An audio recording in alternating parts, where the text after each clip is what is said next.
결국은 내 사건에 어떻게 더 집중하게 만들 것인가는 여러분들이 변호사를 어떻게 대하는지, 어떻게 커뮤니케이션을 하는지, 어떤 태도로 대하는지에 밀접한 영향을 미친다는 것이죠.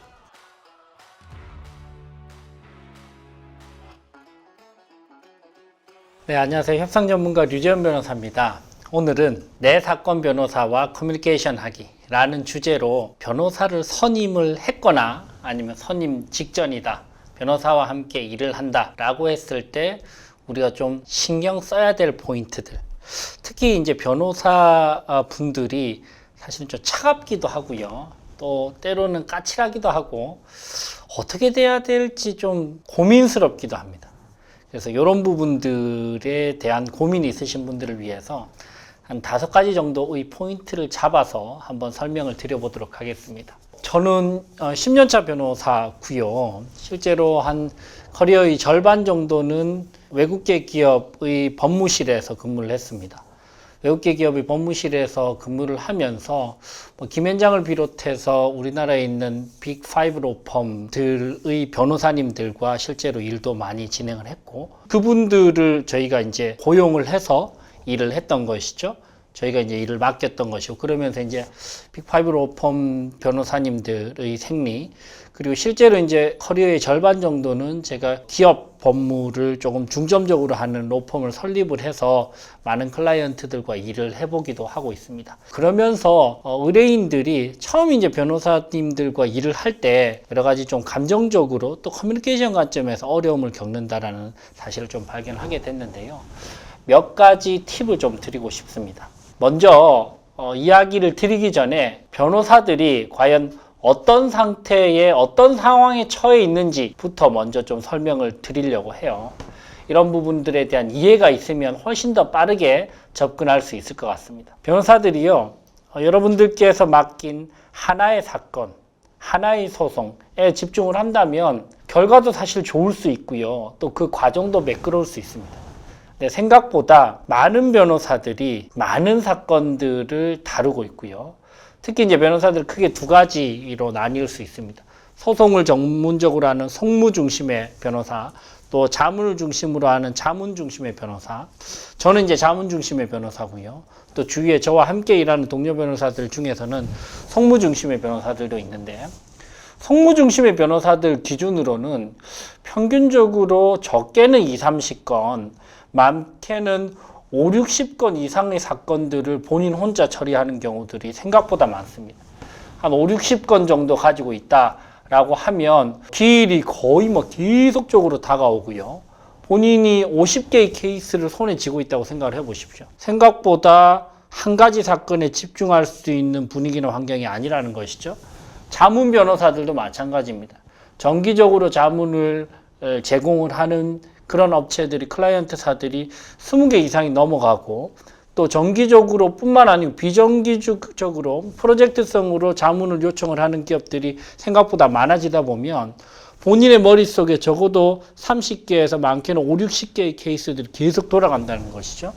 그런 상황에서 모든 케이스를 올인해서 완전히 전력 투구를 해서 일을 하기가 쉽지가 않은 구조입니다. 이런 상황에서 우리가 어떻게 좀 지혜롭게 변호사들이 자기의 일을 진짜 본인 일처럼 할 수 있게끔 좀 컨트롤하고 좀 어떻게 커뮤니케이션 할 것인가, 이런 관점에서 한번 좀 팁을 드려보려고 합니다. 첫 번째, 전화보다는 카톡보다는 글로, 이메일로 요구사항을 정식으로 좀 정리해서 남겨두시기 바랍니다.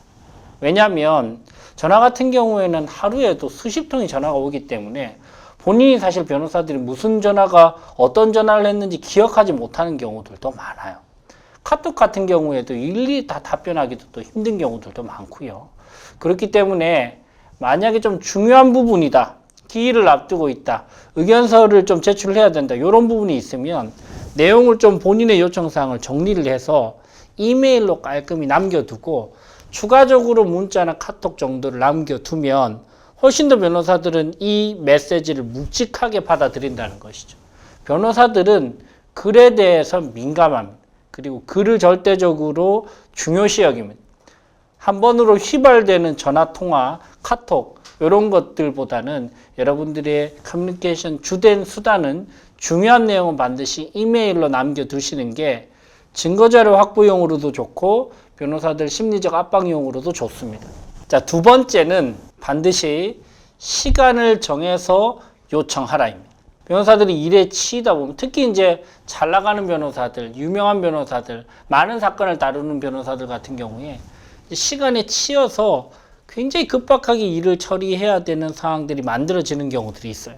근데 본인 사건도 그렇게 처리가 된다면 사실 별로 좋지 않겠죠. 그래서 사건 수임을 할 때부터 좀 원칙을 정해놓고 그 다음에 무엇인가를 요청할 때 시간을 좀 정해서 요청을 해 두시고 그거를 문서로 남기시거나 이메일로 남기시거나 카톡으로 남기실 필요가 있습니다. 예를 들면 사건을 맡길 때 적어도 변론기일 5일 전에는 제출할 준비 서면에 대해서 미리 초안을 공유를 해 주십시오. 이 부분에 대해서 이메일로 남기거나 계약서에 남기거나 요청을 명시적으로 해두고요. 그리고 변론기일이 다가온다. 보통은 변론기일 하루 전에 제출을 하거나 변론기일 당일날 서면을 들고 가는 변호사들도 있거든요. 이게 그분들이 시간적으로 급박하고 쫓기기 때문입니다.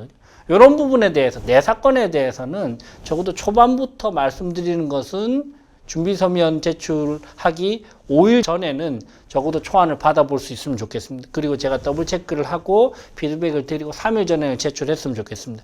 이렇게 좀 시간을 정해서 요청을 해 두시면 시간에 쫓겨서 변호사가 실수하는 부분을 줄일 수 있습니다. 소송뿐만 아니고요. 자문도 마찬가지입니다. 내용 증명을 언제까지 보내겠다라고 하면 적어도 발송 예정일로부터 3일 전에는 반드시 초안을 저희한테 전달 주셔야 저도 대표님께 보고를 받고 최종적으로 나갈 내용 증명에 대해서 확인을 한 다음에 피드백을 드릴 수 있을 것 같습니다. 이렇게 좀 시간적인 사전 조율이 필요합니다.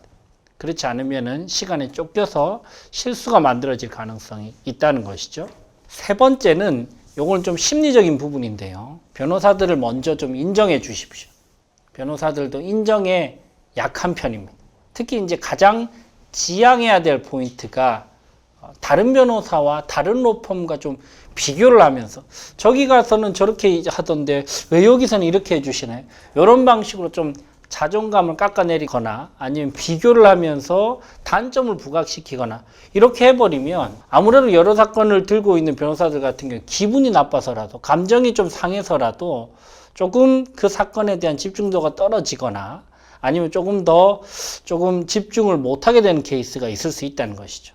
아니 칭찬은 고래도 춤추게 한다는데 본인의 사건을 맡아준 그리고 위임을 해서 본인의 사건을 승소해야 될 좋은 결과를 이끌어줘야 될 변호사를 초반에 좀 감정적으로 인정을 해주면서 좀 사건에 몰입할 수 있는 그리고 변호사로가 하여금 우리 의뢰인이랑 이번 의뢰인이랑은 좀 합이 잘 맞네 이런 감정적인 느낌을 가질 수 있도록 그런 부분을 좀 신경 쓰시는 게 세밀한 부분이지만 팁이 아닌 팁이 아닐까라는 생각이 듭니다. 네 번째는요. 이건 좀 민감한 부분인데요. 보수와 관련돼서도 좀 전략적으로 접근을 할 필요가 있어요. 변호사들의 보수는 크게 두 가지로 나뉩니다. 착수금과 성공보수로 나뉜다는 것이죠. 소송사건도 착수금이 있고 성공보수가 있고요. 또 자문사건도 예를 들면 M&A를 한다. 착수금이 있고 성공보수가 있을 겁니다. 이걸 어떻게 배분하는지에 따라서 변호사들의 어떤 사건 몰입도 그 다음에 끝까지 얼마나 열심히 하는지 달라질 수 있다는 것이죠. 아무래도 변호사도 경제적인 인간이다 보니 또 여러 사건을 다루다 보니 조금 몰입을 할 수 있는 어떤 동기가 더 큰 사건들이 있기 마련입니다. 그죠? 이런 부분들을 어떻게 좀 경제적인 부분의 어떤 심리적 동기부여를 해줄 수 있을지 고민해 볼 수 있다는 것이죠. 제 생각으로는 사건을 맡길 때 착수금은 한 번에 주고 성공보수는 주지 않는 것.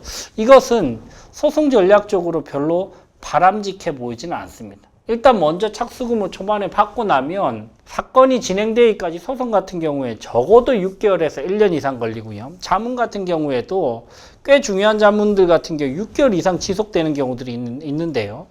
초반에 착수금을 다 받아버리고 수개월 동안 아무것도 더 얻을 수 있는 것 없이 계속 일만 하게 되면 몰입도는 아무래도 떨어지기 마련이라는 것이죠. 그래서 제가 좀 권유드리고 싶은 부분은 착수금을 한 절반 정도, 그 다음에 성공 보수를 한 절반 정도로 나눠서 초반에 이 사건이 중요한 사건이구나, 내가 착수금을 받으니까 열심히 해야지 라는 생각이 좀 들게 만들고, 그리고 사건이 진행되면서 3개월, 4개월, 5개월, 6개월, 8개월, 10개월 이 마지막 무렵에도 성공 보수가 생각해 보니까 한 10% 정도, 내가 이 소송을 통해서 얻은 경제적 이익이 10% 정도구나.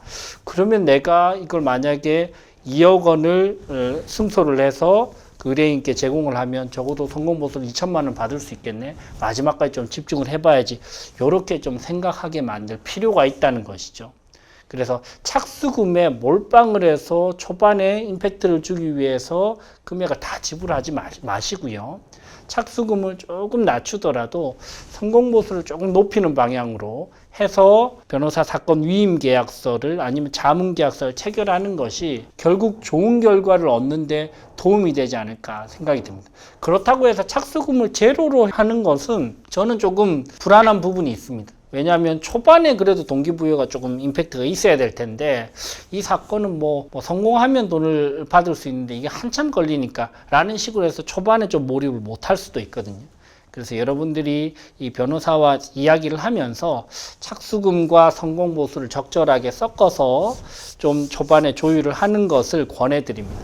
5번째는요, 추가적으로 내 사건에 더 집중할 수 있는 어떤 동기를 부여시키는 것이 아무래도 변호사가 본인 사건에 여러 가지 사건 중에 원 오브 댐이 아니고 이 사건만은 내가 좀 집중해야 되겠다라고 생각하게 만드는 데 도움이 될 건데요.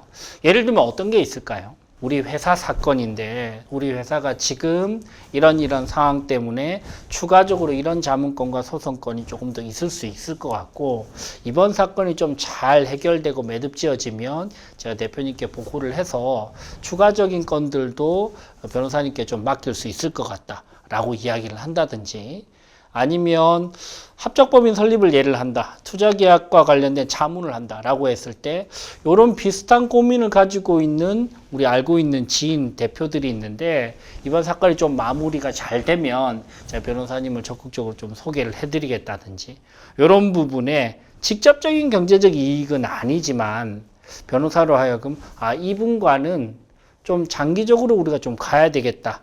그런 생각을 할 수 있는 추가적인 동기부여까지 좀 있으면 도움이 되지 않을까 생각이 듭니다. 자, 여러분들 변호사와 일을 하는 과정에서 어떻게 하면 여러 가지 사건 중에 이 변호사가 내 사건에 조금 더 집중하게 만들까? 그리고 이를 통해서 내가 원하는 결과를 얻을 수 있을까? 그리고 이 변호사 어떻게 단순한 비즈니스 관계가 아니고 파트너십을 좀 맺고 장기적으로 좀 같은 방향을 바라보고 갈 수 있을까가 고민이 된다면 이런 부분들을 여러분들께서 좀 고민을 하시고 커뮤니케이션 하는 것이 도움이 되지 않을까 생각이 듭니다. 주위에 있는 동료 변호사들이 특정한 사건의 경우에는 이런 이야기를 하는 경우가 있어요. 이 사건은 내가 착수금 성공보수 떠나서 내가 무조건 이겨야 되겠어. 이 사건은 의뢰인과의 신뢰가 생겼기 때문에 내가 이 사건은 지고 싶지 않아 라고 생각하는 순간이 옵니다. 그런 순간이 오는 사건들은 대부분의 경우에 결과가 좋아요. 근데 모든 사건을 변호사들이 그렇게 처리할 수는 없습니다. 모든 사건들을 전력 투구를 할 수 없거든요. 결국은 내 사건에 어떻게 더 집중하게 만들 것인가는 여러분들이 변호사를 어떻게 대하는지, 어떻게 커뮤니케이션을 하는지, 어떤 태도로 대하는지에 밀접한 영향을 미친다는 것이죠.